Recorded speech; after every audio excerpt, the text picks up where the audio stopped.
Leave me alone. I just want to die. These are the words that I screamed in 2012 as Oh, there we go. Okay, cool. I was just trying something different, switching it up. That's what I get. I should Well, that guy was enjoying that. You want to hear me? Let's hear me. Leave me alone. I just want to die. These are the words that I screamed in 2012 as I lay on a psychiatric unit following a recent suicide attempt. At that time in my life, I had just been kicked off the football team at Central Michigan University because of all the opioid pills I was taking to numb the pain I was experiencing from playing football after my back surgery.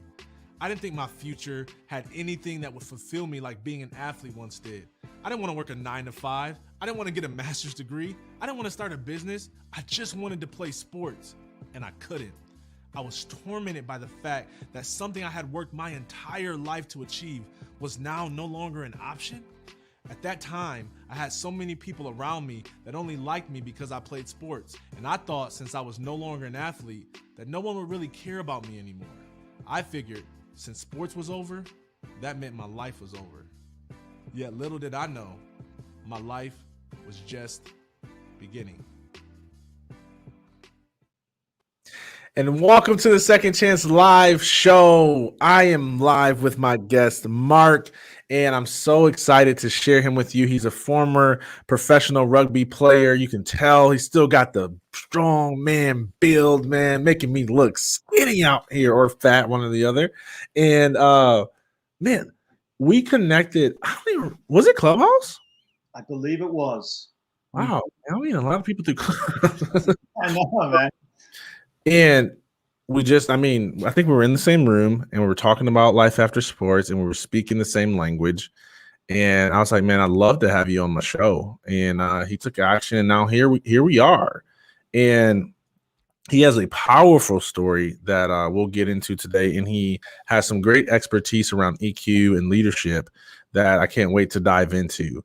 Man, I could tell you on the front end, this guy is a man of humility, a man of great character, and there's few people on earth who immediately earn your respect just by the way they carry themselves, and he's one of those people. And so I just want to say thank you for the way you carry yourself, for the honor, the humility, the integrity that you walk in. It's very apparent that you are a man of great values. So just want to throw that your way, guys. Second chances are all about finishing strong. You know my story. I don't want to get into it today, but you guys know the drill. As I read his bio, I want you to click that share button. I want you to be thinking about people that you know, like, love, care about, people that stalk you on social media who need to hear. This is going to be a rich discussion about transition from sports and then also how we can master EQ in our leadership journey. All right. So, Marc. Man, professional rugby player, he understands the importance of EQ with regards to both individual performance and building team culture. More recently, he has come to realize how essential EQ education, and this is something I learned too, and practice is when it comes to playing and succeeding at the game of life. When a career-ending injury forced him into retirement from top-level sports, sound familiar? He was faced with the challenge of transitioning into the next phase without suffering the repercussions that so many athletes succumb to. This is when his self-development and EQ education journey really began. Upon the recent suicide of a former rugby teammate, Marc declared his commitment to delivering EQ education to athletes for optimal performance, emotional wellness, and a smoother transition into the next phase of life. After 2 decades of elite level sport combined with extensive study in EQ and leadership mastery, Marc created Winning EQ as a platform to educate and inspire people to better know themselves and achieve excellence in all areas of life. So, man, first of all, let's just go in, because a lot of this sounds like it was sparked from your athletic journey, but also from losing your friend to suicide. And then I'm sorry about that. Thank you. Know many athletes as well, and that's why we do what we do, right? Mm-hmm. So talk about where you were at that time, and where was this vision for what you're doing now birth? Thanks, Daryl. First, what an intro. I mean, wow, I that really means a lot to me, all those kind words, and just kind of makes me feel validated for what I'm up to, and I feel the same way about you in the short amount of time that I've known you and got to learn your story. And there's so many parallels, which I'm sure we'll dive into today. So many parallels, and particularly I love your TEDx talk about rejection. I think that's part of our discussion today. I'm just feeling you. I'm feeling like this is meant to be. So I'm so glad we're talking today. Yeah. As per your question, where was I? And I guess that's my story of what led me to my passion in emotional intelligence and why I started Winning EQ with a mission to help athletes and other people, like athletes first and foremost. But as we all know, transition we experience, everybody experiences transition. We're experiencing transition right now with a pandemic. For Daryl and myself, it was forced transition from one career into what's next. So many people experience a similar version of that, losing a job, losing a loved one, even parents that have kids grow up and go off to college. Well, that's hard for parents, and that's a transition of sorts. So there are ways that we can deal with that, which is what I've learned, and I'm now helping others through having to do it for myself. So I, like you, Daryl, as you mentioned, ended my rugby career of 12 years, professional rugby career. I had a wonderful, long career that I'm so blessed to have had. And while I wasn't completely finished, I probably had another couple of seasons left in this body. I was 31 at the time. And I broke my neck. So you had a serious back injury. I had a serious spine injury as well. And just that, the trauma around that was one thing. That was profound. You had an experience in hospital. I woke up in a French hospital on my 32nd birthday. It was my birthday when I woke up after having my C4 zebra fused. And I'm lying on my back, not entirely sure what my future holds from a physical standpoint. I had massive nerve damage in my right arm, couldn't even make a fist. So for anybody that's suffered nerve damage, there's no way of knowing if it'll come back. So there's uncertainty. And now all of a sudden, I finished my rugby career. And I'm faced with all of this while I'm lying parallel in a hospital bed, staring at the ceiling in a body brace. Now, miraculously, I walked out of that hospital 5 days later, not knowing if it would be 6 months, 3 months, 6 months if I could walk again. But the recovery was swift in terms of my neck. My arm took a lot longer. At 32 years of age, I was so fortunate that I could walk again. And again, with your business and the name of your business, this is serendipitous that we're here today, because I believe that I was given a second chance. It felt to me like, especially after talking to the surgeon, who just emphasized how lucky I was. Yes, I can walk again, and I'll probably get use of my arms, hopefully back to 100%. But pointed out that the location of the injury, they went through the front, it's so high on the neck that people have died when that injury at that level has severed the spinal cord. Luckily, my spinal cord was just pushed against because of the disc that was obliterated from the crushing of the two vertebrae together, just bumped into my spinal cord, which made me completely paralyzed for about 25 minutes. So the reason why I'm just giving you the backstory of that is because those moments I connect to those moments. And I know that I feel it. I've never been religious, but there was some divine intervention in that now I felt spiritual all of a sudden. And more importantly, that if I've been given this second chance, then it's time to get busy living this second chance, like making the most of it. I'm not taking it for granted. And I always like to think I was a positive kind of guy anyway, optimistic and upbeat. But really, it was like it had me reflect. And of course, I was confused. I was lost. I didn't really have a plan for life after rugby. I was starting to consider it. I was starting to put some finances into play, which helps. But I was still very much in my sport and not ready to retire, I guess. So as most athletes experience, it's a struggle. So I embarked on a personal growth journey to get myself through that. And in that is finding my purpose. So just like you, Daryl, reading books, The Power of Now was the very first book by Eckhart Tolle that sparked me. And it was a teammate of mine at the time who we had coffee one day, and I'm in a neck brace, and I'm just sort of like, I feel he was one of the guys I could really open up to. Created that safe space for me just to share my fears and my struggles. And I'd broken up with my girlfriend at the time. Was that the right decision? What am I going to do next? Do I stay here? Do I leave? I'm thinking about the past, and I'm attached to the past, and I'm worried about the future. I was everywhere but the present moment. And he pulled the book out of his little man bag and said, here, I'm halfway through it, but you need this more than me right now. Go, read it. It'll be a game changer. And it was. So it helped me really understand how to live in the present moment and focus on that first. And then also another aspect of that book that really helped me and sent me on this path was understanding my relationship with my ego, a new definition with ego, all these noises going on in my head, how to make sense of that. So it was so powerful for me, and that led to more books. It led to workshops like you, courses and leadership courses.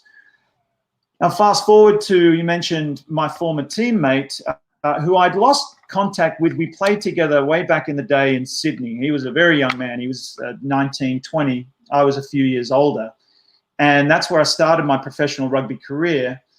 5 years into that, I took a deal in Europe, and I spent the next 10 years playing rugby in Europe. So he continued to play in Australia and rose to the top of rugby. He was one of Australia's prominent international, very high-profile rugby player, and he achieved so much in that sport. Very celebrated rugby player. So when he retired, 5 years later, at the age of 37, one could be forgiven for looking from the outside in at his life and think he had it all.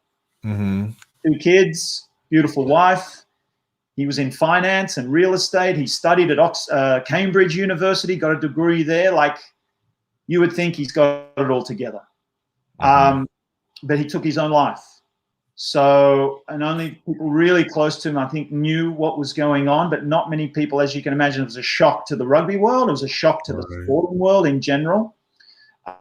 Sad for me thinking about the times we played together, the time we spent together off the field, and it just hit home. It really hit home. And I could understand, because of the struggles and the slippery slope that I was on the top of at the end of my career, that fortunately I was able to prevent myself going down the slippery slope.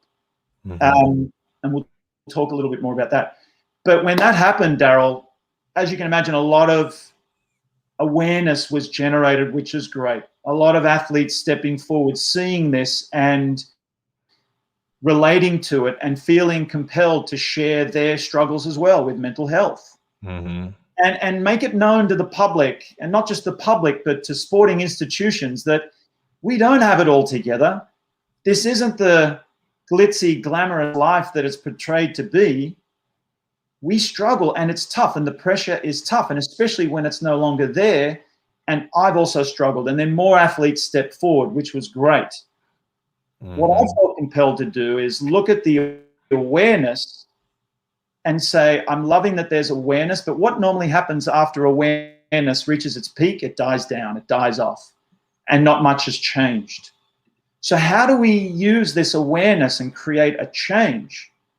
And by a change, I looked at my career and I'm like, what I've just done for myself and learned emotional intelligence and self-reflected and built some self-awareness and felt better, got to a healthy stage of my identity.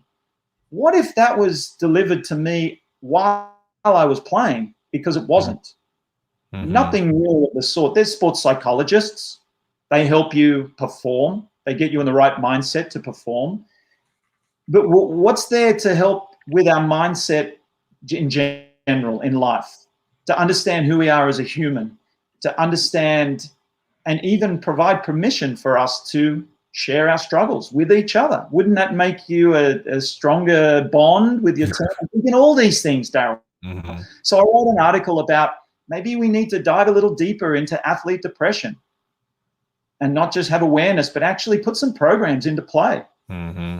And I got a wonderful response to that just spoke to me, and something clicked inside me. And as I'm searching for my purpose, that validated. I'm like, that's it. I love helping people, and I get to tell my story and create a program.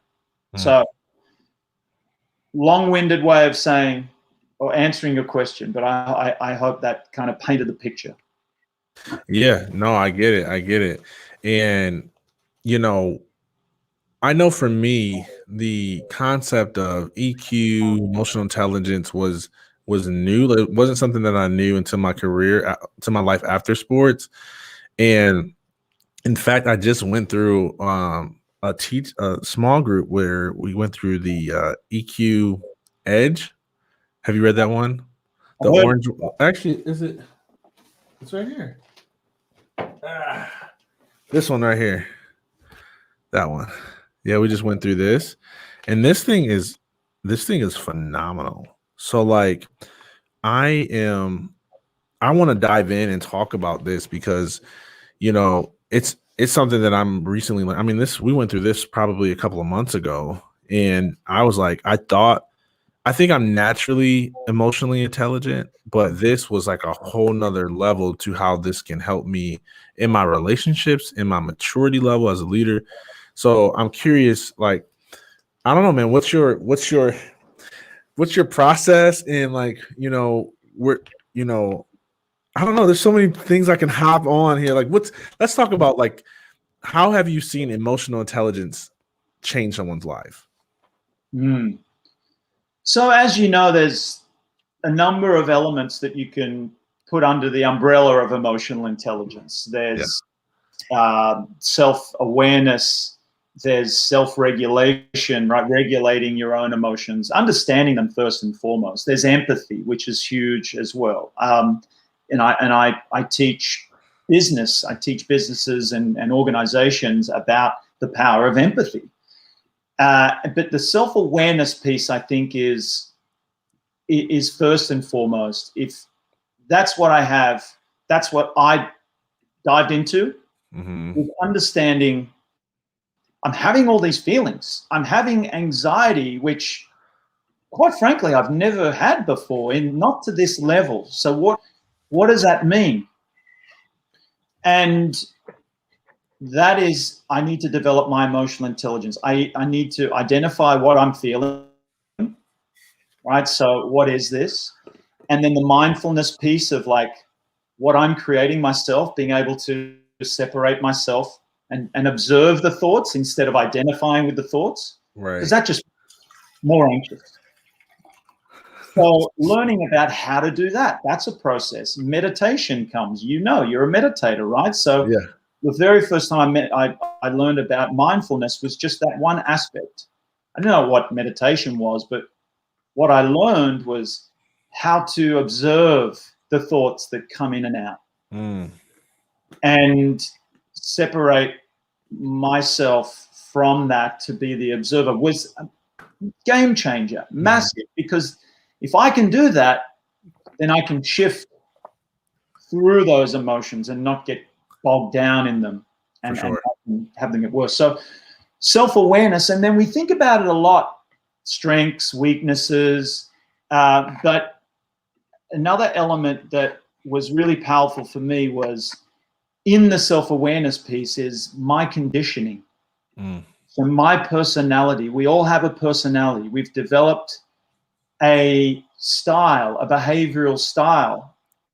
And especially when we are in leadership situations, a dominant style comes forth.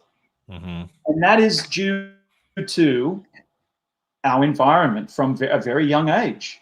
So even just that concept of like, and normally you would only really go through that or consider that process if you went to a therapist normally. Mm-hmm. And there's a stigma around going to therapy, but they often talk about childhood trauma. And I want to camp there for a second, because you're right, and that's the typical response that I would get as well. And I didn't even know really to call it emotional intelligence when I started out. I know now that that's essentially what it was, right? But to get an athlete to understand that this is actually a form of how you achieve more results, and it's not just revisiting old pain so that I can cry about what I've been through. Like, what's your philosophy around how this can actually help you move your life forward in business?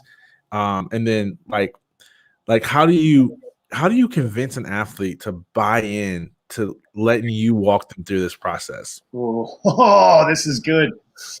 And I'm still figuring this out. And I know you and I have spoken about. I think I actually asked you. I'm like, Daryl, what do you? I actually loved your answer. Again, I'm going to put it back on you in a second. But here's my approach. I understand, because, as you said, emotional intelligence, even as a word, as a term, is still relatively new. I mean, Dan Goleman really made it famous with his book in the mid-90s. That's not that long ago. Where psychologists and whatever, we were aware of emotional intelligence concepts, but never really put a name to it. So it's still new. And I think the word emotional carries, people are resistant to that still, especially in the sporting world. I don't know if you've found that, but coming to a coach and saying, hey, I want to do some emotional work with your No. it carries that stigma of like, whoa, okay, that's, we're here to win. We're not here to do touchy-feely stuff. Yeah.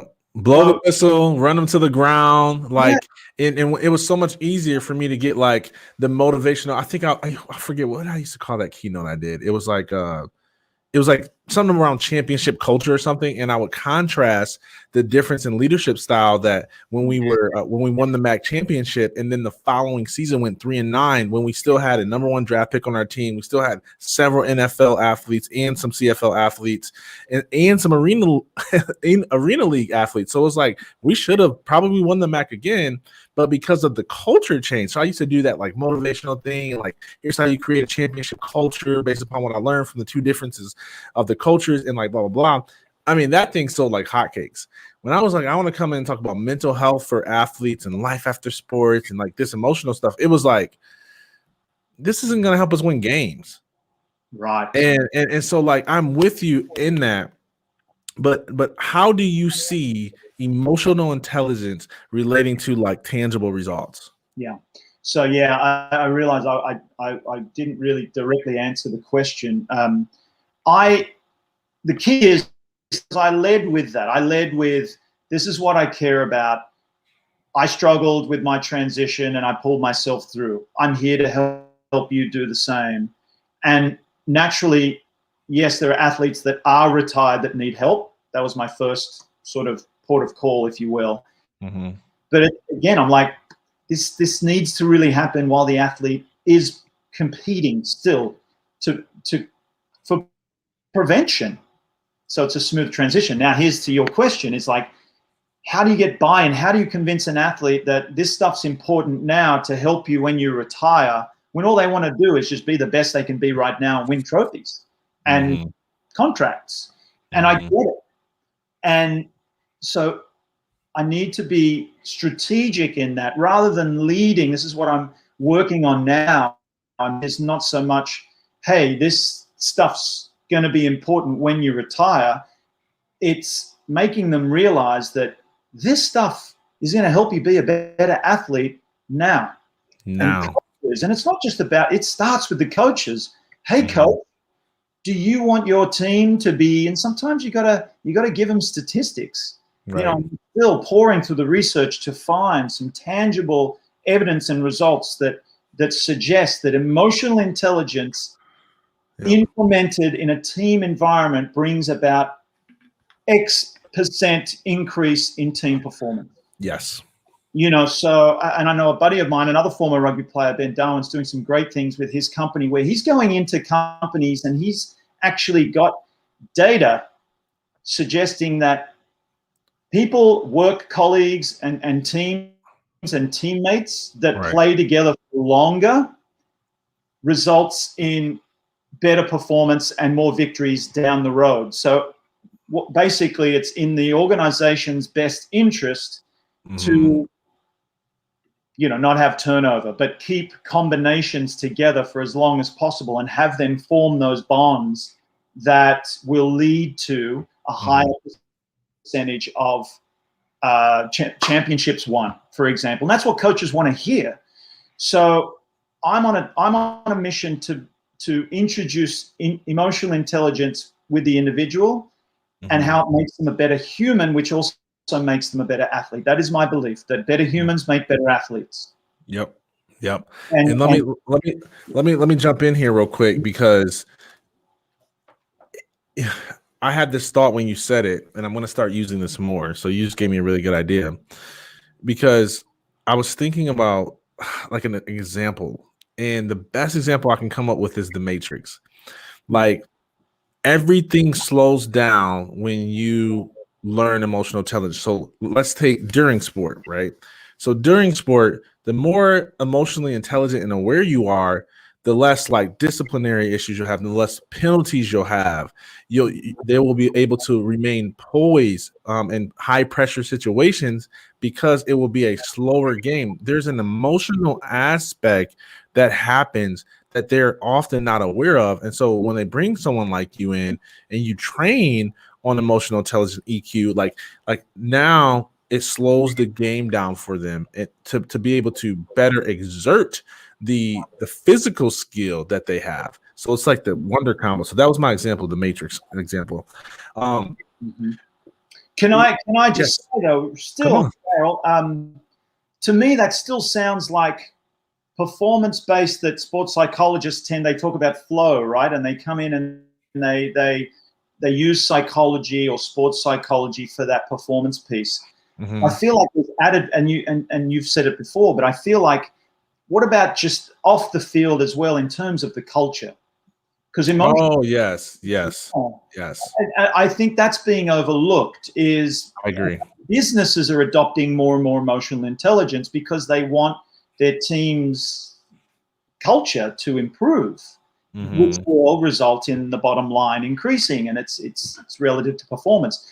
So I'm looking at those neglected areas of like, hey, with emotional intelligence, when there's a clash of very strong personalities, especially male sports and contact sports, right? But what happens when you got disagreements because of the testosterone happening in the environment, and it ruins a practice? Or one player just doesn't see eye to eye with another player, and it really affects their ability to work as a partnership, right? Because one guy just wants to be right the whole time. The other guy also wants to be right, and they won't resolve their differences, and it affects performance. With emotional intelligence, you can learn how to approach somebody else in a different way with empathy and understand their point of view and understand your own ego and put it aside to work together as a team. Like, these are all really valuable tools that individuals can use that adds up to the team performance. And more importantly, like I said, for coaches, how many coaches out there struggle with these big egos they have on the team? Wouldn't you like players that are more coachable, that display a growth mindset as opposed to a fixed mindset? Because when you get to the top level, there's not much more you can teach them from a skill perspective: how to throw, how to kick, how to pass, how to tackle. I mean, it's minor tweaking. But I believe there's a lot of growth that can happen in how we relate to one another and how we handle our own emotions. And one last example I'll give when it comes to performance is I wonder how much better rugby player I would have been if I had a better understanding of my image. You talked about rejection, right, in your talk, which is brilliant. That was playing out for me in practice and in games constantly. What do I mean by that? when I had the chance to make a match-winning pass to somebody else, but it had a degree of difficulty, quite often I would not make the pass and play it safe because I was fearful of what a mistake might mean for my image. The rejection that might happen from the public and people playing team sport, think about it. And that comes back to childhood, wanting to be accepted all the time. I also want to be accepted by my teammates. I want to be accepted by the supporters and the press and the people watching TV. And that affects my performance. Do you see what I'm saying? So I just think to share vulnerably is like, I could have been probably a lot better and taken more risks and achieved greater things had I just not cared so much about making mistakes and how my image would suffer from that or be judged. Yeah, I agree. And, I want to circle back because you made a really great point. I'm glad you did, because I know that, but I was in sales mode. But you're right, off the field performance, because I'm thinking about the number of disciplinary issues that teams have for stuff that happens, on campus. And I'm just thinking about like my college career, and I'm thinking like how many people, if they were more emotionally intelligent, would have made better decisions, especially considering a lot of these people are fatherlessness. They haven't been, they come from a broken home, which is usually why they're so good in sports, because they use that as an outlet to deal with all of that emotional issues. And then even myself, like not even knowing how to communicate my emotions as a man and as an athlete, because I don't talk about how I feel. In fact, I succeed because I know how to numb how I feel in order to perform. And that's good for like during the game, but it's terrible for life. And so that could have helped me when I transition out, not go down that suicidal path, because I would at least been more emotionally aware of my self-regard, of my environment, of others, instead of just, imploding essentially because I didn't have this knowledge base. So man, I think this is phenomenal. If someone's like, because I agree, it's a newer concept for the most part. Even now corporations are starting to implement. It was all about IQ. Now they're starting to see like EQ is important.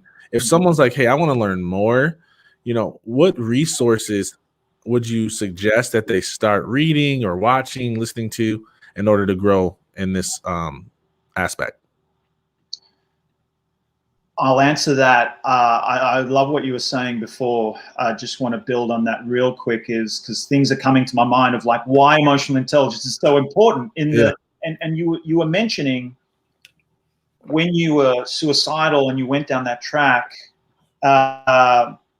what if you were able to handle your emotions and express them better during your career, so then that just leads nicely, smoothly into your transition out. You got really good at not expressing yourself, which makes it even harder. And that is what the environment. So I think there's also a conversation that gets to change and a stigma that gets to change, which is a whole other issue, right? Of like, especially male-dominated contact sports, this notion of don't express your feelings, and because that's weakness. So when you practice that, you get really good at that, and it gets harder to then express your feelings when you need it the most. And you mentioned the disciplinary issues. Think about it again. If you just any job, any work, how often have things not been going well at home, with your relationships at home, with your partnership, maybe your kids, you've got worries, maybe you've got financial issues, and you bring that into work and it spills into your work. Right. Because when work's not going well, you bring it home, and that strains your relationship and communication with your partner, with your kids, because you're unable to regulate and understand your emotions and move through them. So one impacts the other. So same with sport. What if you could learn how to communicate and share your feelings with your partner at home, probably not end up with, home like domestic abuse. That happens a lot, which is damaging to an organization and a team. So there's a reason to give players emotional intelligence, but learn how to fire like really well at home and have healthy relationships and conversations. So then you're in a good mood and you bring it into the workplace, and then you perform better as an athlete. You get on with your team better. Right. So that's one thing that I had to just add to what you're saying. Resource-wise, look, I just tell people to go through what I went through, and that's that. Read books like The Power of Now. Mm-hmm. Read books like The Four Agreements. Dan Goleman's book is on emotional intelligence. Again, is a fantastic book. Be prepared to learn a little bit about neuroscience, which I find really valuable. Wait, which book is that? Dan Goldman's? Which one is his? It's called Emotional Intelligence. He's written a bunch, but okay. Dan, that made him really kind of that synonymous with the term emotional intelligence. Right. He became the godfather of emotional intelligence, for want of a better term. But that book specifically talked about what we're talking about in depth and in detail, and also connected it to how the brain works. So I just find it so valuable, and that's what I am looking to introduce to my programs to teams, Daryl, is just a real base level of, and here's what the brain's doing when you do that. Like, I just feel, especially athletes, we get so good at learning the mechanics of our body so that we can perform to the top, right? How our muscles work, how the bones work. We learn about injuries. We listen to the physical therapists. We learn from them. We learn how to recover. We learn how to eat properly. We know what's happening with digestion. We study all these things to be a perfectly working machine. Right. What are we learning about the brain? Yeah. Well, I don't know about you, but I certainly had no idea about dopamine and serotonin and norepinephrine and the amygdala and how it hijacks the prefrontal cortex. But now that I have a base understanding of it, I feel like I have more control over my brain. And I understand when I'm feeling a certain way, what's going on in my brain. And I know what I need to do and what I need to do in my brain to turn a downward spiral into an upward spiral, because I'm understanding the brain chemicals. Not well, but well enough, because I think that's where depression and anxiety gets out of hand, is people don't really know what's going on, and it causes more depression and more anxiety, because it's like, what's wrong with me? Something's wrong with me that I can't emphasize or rationalize, and that just creates more hopelessness, which sends us down a downward spiral. Would you agree? I so agree. Absolutely. Have you read this one? I haven't read that. I'm sorry. Oh my God. You got to read this next. So I actually like this better than Daniel's book. It's not as much neuroscience in there though. So I definitely I value his insights as well. But in terms of like helping the average Joe implement, like that, you're gonna love this book. Well, that's not perfect, because that is part of my challenge, is how can we take the scientific talk and relay it in a language that athletes in particular can understand and really like resonate with, so that they want to do the work. Yeah, you're gonna love this book. So yeah, and we can talk about it too, man. Because I'm gonna go through it again. Because I went through and I'm like, okay, I need to go through this again. It's not a book. It's not just a book you read. It's a book you apply, right? And so yeah. Anyways, man, where do I want to take this conversation right now? You can take it so many places. What's your favorite? I don't know what you call it, quality or component of emotional intelligence, if you had to pick one? It's become empathy. Really? Yeah. Why empathy? I feel the benefit of empathy.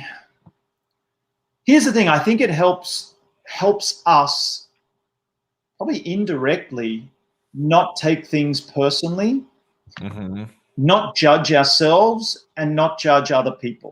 And I think when we judge other people and we judge ourselves, that causes a lot of anxiety, and it halts our growth as a person. Why? How often do we find ourselves? And that's where disagreements. I talked about conflict resolution before. When somebody, the people that just annoy us, something they say, just something about them, and we feel that resistance toward them, and it doesn't allow for open communication. And more importantly, we hold that whatever it is, that icky feeling that that person just rubs me the wrong way, and I hate when they say that, and you're wrong what you said, and I'm going to fold my arms, and all of that is it's not good for communication and getting results in a team setting, but B, it's not good for our own mindset. It's not good for our own peace of mind to we hold on to that, and then that stops us from being present in doing what we should be doing right now to perform or to move forward. And when we empathize, so what I mean by empathy is if we can actually look at somebody and their personality type or their point of view and put ourselves in their shoes, it gives us a different perspective. We step out of ourself and our own tendency to judge, which comes from our childhood. So that's what I mean. We can empathize. We can show compassion for ourselves. If we can say, look, I don't know what kind of life they've been through. I don't know what their upbringing was, and I shouldn't assume. So I should just be open to the fact that what they are expressing right now, what they're saying, a lot of the times they can't help. It's due to their immediate environment from a kid. So I empathize with them, or I imagine, and I'm not quick to judge. And then there's three elements to empathy that I'm aware of. And the cognitive empathy is just that knowing, being able to say, when someone tells us they lost somebody they love to COVID, for example, my cognitive empathy kicks in and is like, wow, I'm really sorry. That must be terrible. That must be hard. And maybe I think of someone that I lost and what I went through. So I put myself in their shoes and just know, I understand. The next level of empathy is emotional empathy. So now I'm actually feeling what they feel. And that's powerful, and that can be practiced, which is another great why I love empathy as well. It's misconception is that you're born with empathy or not. You either have it or you don't. A lot of people think, I just can't. That's not true. With practice and asking and getting curious about people and not just judging them straight away what kind of person they are, then we can start to feel, and we are wired, we have mirror neurons that kind of like have us feel a certain way if we feel sad because we see somebody else sad. The last bit of empathy is that empathic concern, and that is wanting to help someone. That is seeing someone, knowing they must be going through some pain right now and suffering, feeling it yourself, feeling emotions come up inside you, and then wanting to help them. And Daryl, I feel like that lack of empathy causes a lot of the problems we have in the world. Yes, I so agree. when I bring it out to the macro, I think a lot of problems can be either solved or prevented if people had more empathy toward one another. Yeah, this is amazing. I'm going to read this. I think this will be valuable to the audience. And I have no affiliation with this book, but I just, a mentor of mine introduced me to it. Let me read a couple of these. So here's assignments that if you want to grow in this area of empathy, which Marc is saying is one of his favorite components of emotional intelligence, here's what you can do this week, today. Number one, you can ask someone you know how he feels or she feels about a given topic, something as simple as a recent film or an event in which both of you participated. Then let the conversation roll for 5 minutes. At that point, describe to the person your version of what he thinks and feels. I love that. You may be surprised, to put it mildly, to find a difference of opinion. Okay. Number two, stop and listen more to others. If someone's feelings and opinions are of value to you, check to see how accurately you understood them. Okay. Number three, keep a journal. This is one of my favorites. Recording your correct hits and incorrect misses, impressions of other people's feelings and thoughts. For each miss, record why you think you were off the mark. I'm telling you, that is gold. I was doing this before I read this book, and I didn't know it was emotional intelligence. So good. Okay. Number 4, before meeting with someone important to you, prepare by thinking about your expectations of that person. That'll save a lot of marriages, Mark. Prepare as well for these expectations to be wrong. What would you like to accomplish as a result of the meeting? In which areas would you like to know more about this person? Okay. Number 5, during the encounter, focus on the other person. Make eye contact. Pay close attention to facial expressions and body language. Check your interpretations of what's happening by means of expressions like, are you saying that? Okay. And then the last thing, after your meeting, review the results. What did you learn about the person? How did they feel about the things that are important to you? What things were important to them? How can what you learn be useful in your future relationship? What did you do that let the other person know how you felt about them? I mean, those are great steps. You could just pick one of those. If I had to choose, it's the journaling one, you could tell. Because I like it, it's like watching film. And I say this to athletes, like you got better because you observed yourself perform and you saw the deficiencies, inaccuracies, little bad habits. You knew what you were thinking at the time when you missed that play or made that play. So you learn how to decrease the amount of mistakes you made, but also repeat success performance.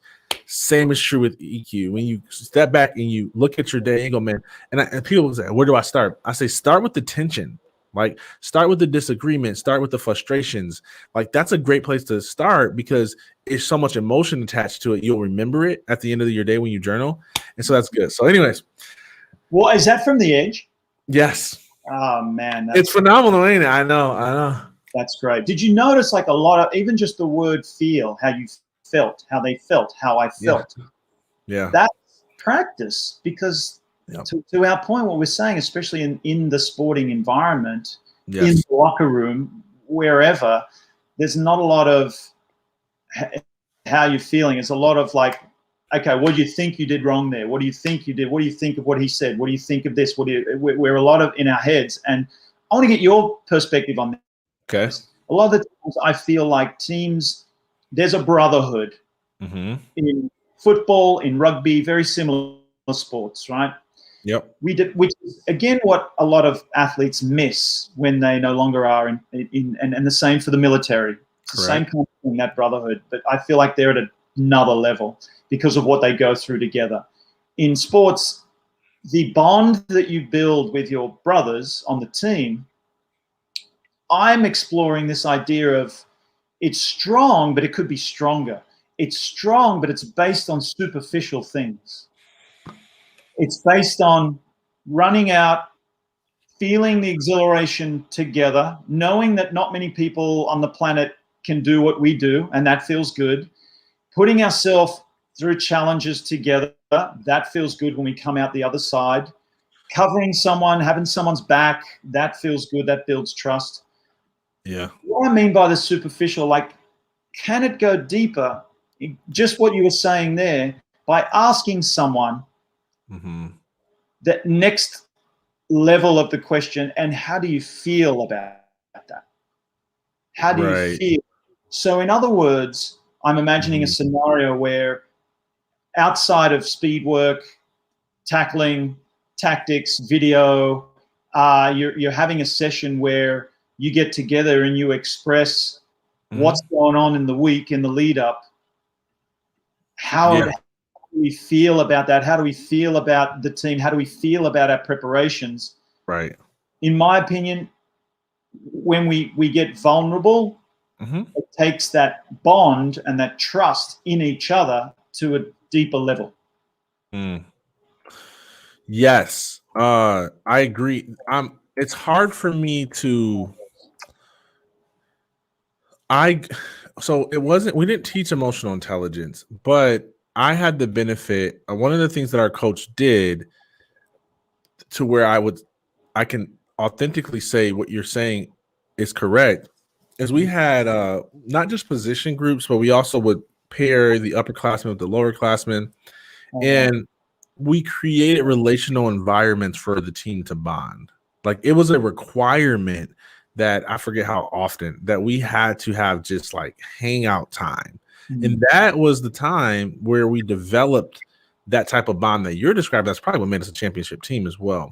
Yep. Because you realize in those moments, like this guy that's next to you who you're so mad at because they keep falling on their face or they're messing up, you know, letting somebody run up the gap, is playing this sport because, you know, their mom sacrificed everything for them, you know, and so like you've got that, and you can use that to remind them and encourage. Like I don't know, it was. I feel like the best way I could describe it is this: without those environments, you were very critical and you weren't compassionate, right? You were very kind of like you beat people and push instead of pull and inspire. Does that make sense? Because you didn't know them like that, right? And so it helped us tremendously. I mean, I think about even the bond I still have with some of my teammates, and it came from those environments where we were having a meal together talking about life. So I think, yes, if we start to intentionally incorporate those environments, and even in film sessions, like you were saying, like, hey, what were you thinking and feeling in that moment? Then they can be like, well, you know, I was feeling like I don't want to let the team down again, or I was feeling like I don't want to make a mistake. And it's like, oh, okay. Well, who can admit to that, Darryl? Yeah. Seriously, unless you provide a safe space for it, it's doable and it's not easy. I agree with you. How good would that be? And now again, because traditional coaches are going to probably think, what's going to make our players soft? We want to make them mentally tough, and that's a common misconception as well, right? Yeah. That on the other side of that, it doesn't just mean we're going to just talk about it, admit our failures and admit our fears constantly and hug each other all the time, and then all right, well, let's go out and tackle some people. Like it's definitely a dance between.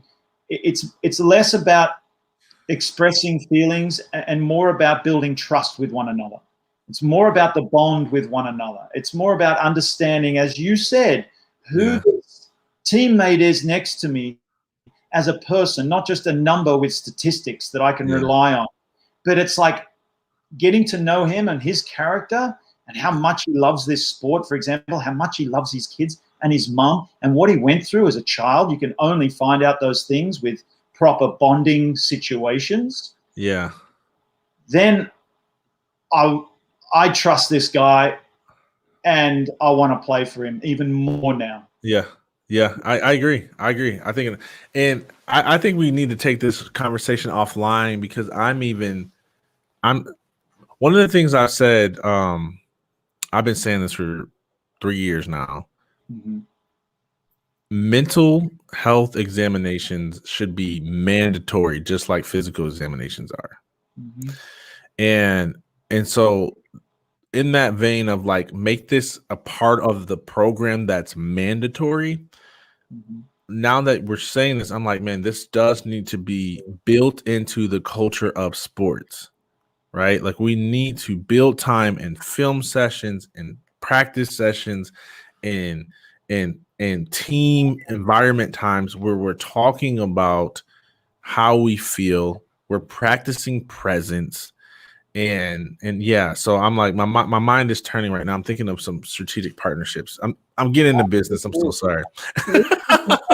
We speak in the same language because that is my mission. Like, it's great to see some organizations are implementing some resources. Like, but I feel like a lot of it's just to check a box to say, hey, see, we care about the mental wellness, emotional wellness of our players.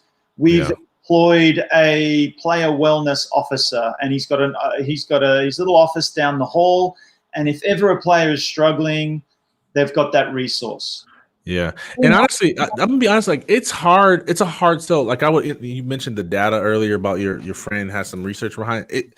You got to sell it that way. And I get that we're saying, hey, this affects because there is a true fear that, hey, this is going to make a bunch of softies.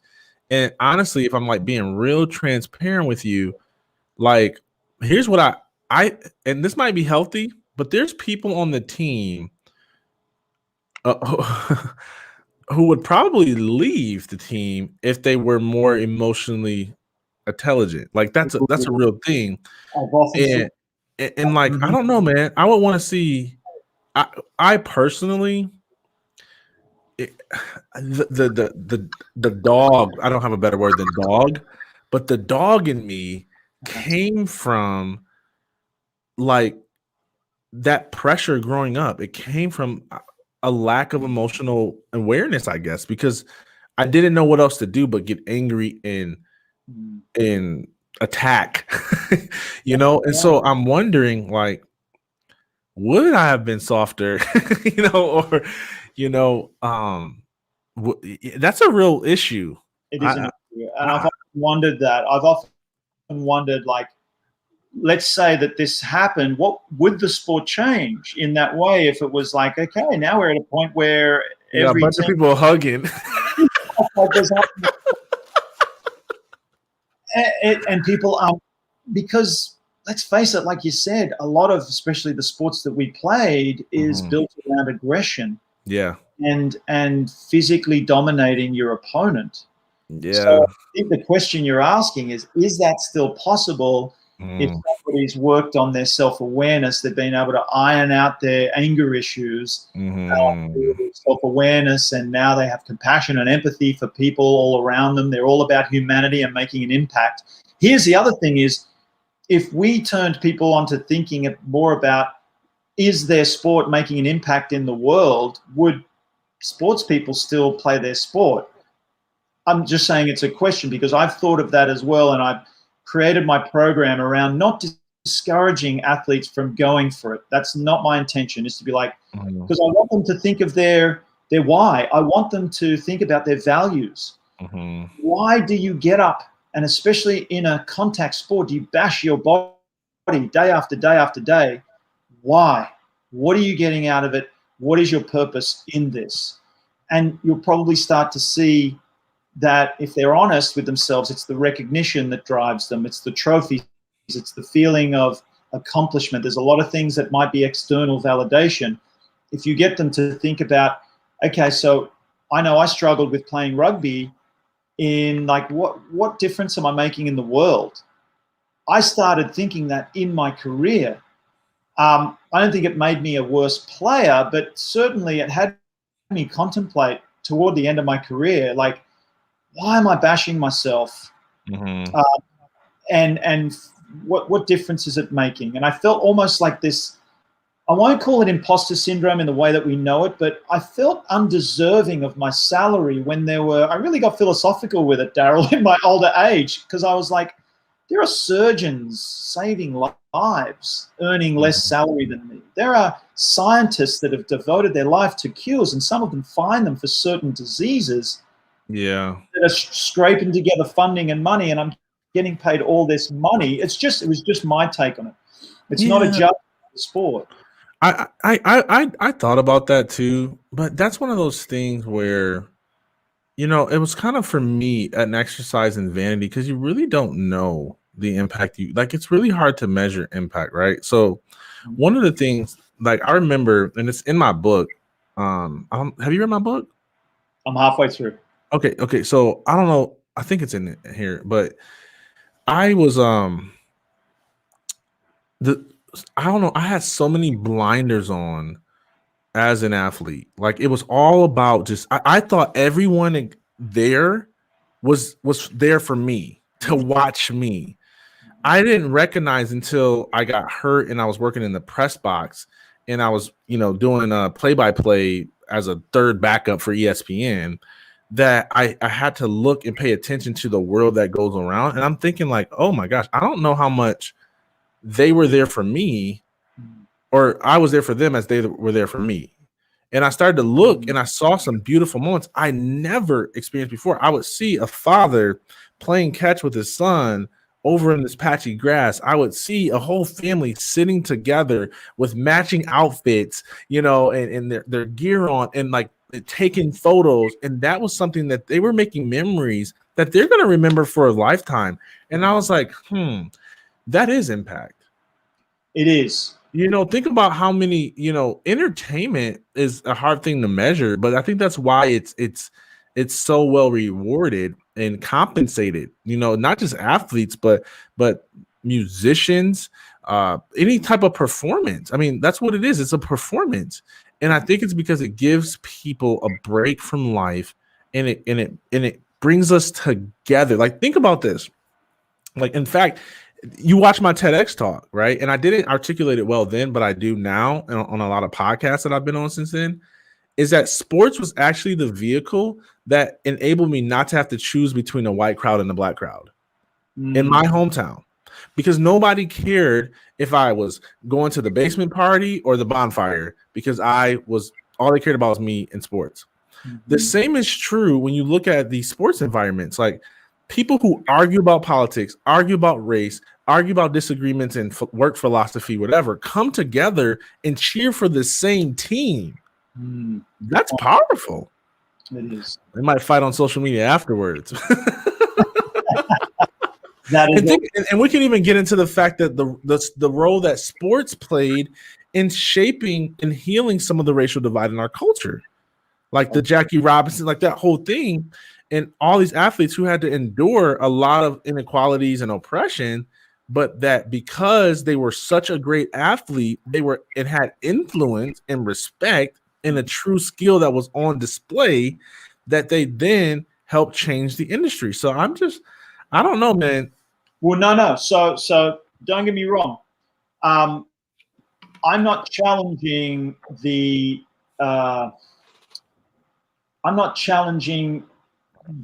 worthiness of being an athlete. I agree with you. All I'm saying is that there can be a shift, and I know that, and that's part of what I aim to do with athletes. Like I said before, not to discourage them and say, hey, do you really want to be a sports person? Because are you really making an impact in the world with throwing a ball around? That's not what I'm saying. I think if athletes can see exactly what you just did then, take them through that process of, imagine the impact that you're making. I feel that thinking from that point of view and how many lives, what you do, your privileged position, that's come from hard work, right? That has come from hard work and discipline and sacrifice. If you can focus outward and see the impact that you're making, then it becomes less about you. And that helps you, I think, detach from that athlete identity and rely on that for your validation. Like you said, to just, it's all about me. It's all about me. I love playing this sport because people love me. No, think about what you're doing. And then I feel like if they get that sense of, I'm making an impact, they might want to do more. That's what I'm saying. And I feel like athletes have the platform, they have the influence, they have a short window of influence. And to answer your question before, Daryl, that's also an approach of mine to implement emotional intelligence as a way to help them build their brand and tell their story, craft their story, use it to make an impact in the world on now the social media platforms that are available to do that. And I feel by doing that and understanding they have an influence to really impact the world on matters that are important to them, by doing that, they're developing a healthier identity as a human, not just an athlete. So when they retire, they've already built that. So that's my approach to what we were saying before, rather than coming in and saying, hey, coaches and sports teams, one day your athletes are going to retire, so we've got to give them emotional intelligence so they can deal with that better. What are they going to tell you? We care about that, but we care more about winning right now, and we care more about branding, and we care more about ambassadors, and our players make us a lot of money. So what are you going to do to help us with that? Right. And that's what you and I were saying is, okay, well, it's still emotional intelligence, but what if we packaged it in a way that's going to make them better teammates, better athletes? They're going to develop their story and their brand a lot better, which is only going to help the organization. They're probably going to post less inflammatory stuff that's going to bring your organization into disrepute, because now we have them thinking about the impact and the opportunity that they have at their fingertips, and they're excited about that. So now they're being more careful with what they post, Mm-hmm. and they're building a life for themselves after sport, which is going to help you right now, and it's going to help them with their own identity. Yeah. Oh, that's what I'm leading with now, Yeah. my programming. And speaking with you, you said it. What did you say before? Not in this interview, but it might have been in Clubhouse. You have this brilliant way of talking about beyond. Yeah. Please. Dream big, dream beyond. Yeah, absolutely. Dream big, Yeah. dream Uh-huh. right? Yeah. So yes, go for it now. Be the Yeah. best athlete you can be. This is an incredible opportunity that you've been blessed with. Take it with both hands. And don't stop there. Dream beyond that. What's beyond that too? Now that you've conquered the sporting world, Mm-hmm. what other impact can you make now that all eyes are on you? Yeah. I love that. Yeah. I'm Nah, I'm with you, man. Wow, dude, this is phenomenal. I think this is a great conversation. So, but I was gonna say it's Clubhouse, man. It just got me talking for hours. I'm looking up, I'm like, oh my gosh, it's 106, and I'm like not even close to being done or tired yet. Clubhouse, you are destroying my life. Man, what do you what's on, if you could say there's one difference you want to make in the lives of athletes 20 years from now, what do you want that legacy to be? So are you talking about athletes today in 20 years? No, 20 years from now, what do you want the world to say about you and the impact you made on athletes? My impact.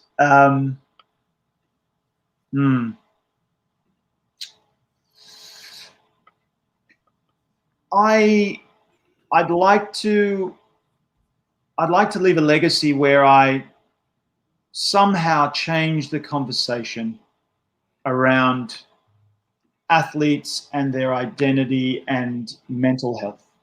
Mm-hmm. And because right now the conversation is what you and I have been saying is you're weak if you express yourself. Mm-hmm. If you want to make it in sports, you got to toughen up and suppress your feelings and just battle through it.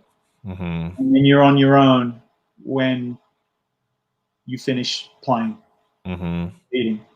Mm-hmm. So my legacy, I want to be that practice and training environment, just as you said before, incorporates emotional intelligence. Mm-hmm. It's part of the program. It's just as important as speed, fitness, and tackle technique. I agree. So changing that conversation, that I had a big part in that. Phenomenal, man. If people are watching this and they're like, hey, how can I connect with that guy? What did you tell? Where would you tell them to go and why? Yeah, I've got the shirt here. So there it is. Winning EQ is my platform. That's my website, and from there you can jump off into a number of different things. My personal, I mean, I'm kind of like with my Instagram, Yogg's Life. That's a whole other story. YOGS Life.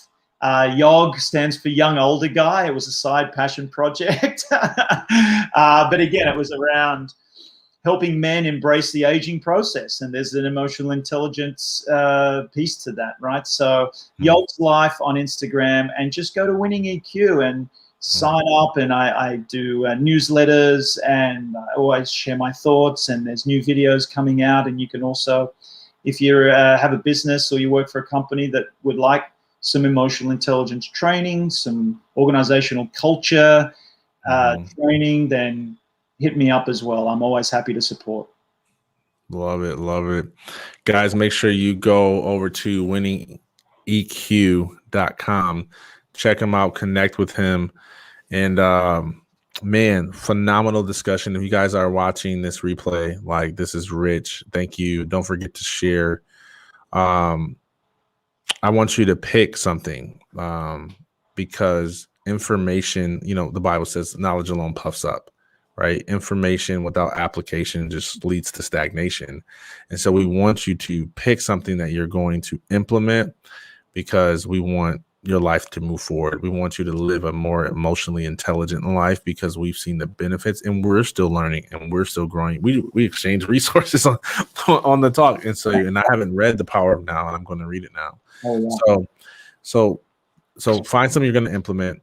And then, guys, reach out to us if we can be a blessing to you, if we can help you. Make sure, if you haven't already, go subscribe to the YouTube channel, whether it's mine or Second Chance Athletes. Click the bell button so you get notified when we go live.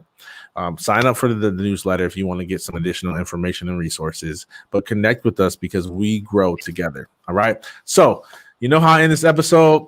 Remember that no matter how many mistakes you made, no matter how hard life is, no matter how bad people hurt you, that life has a way of awarding us second chances. And second chances exist so we can finish strong. So finish strong, my friends.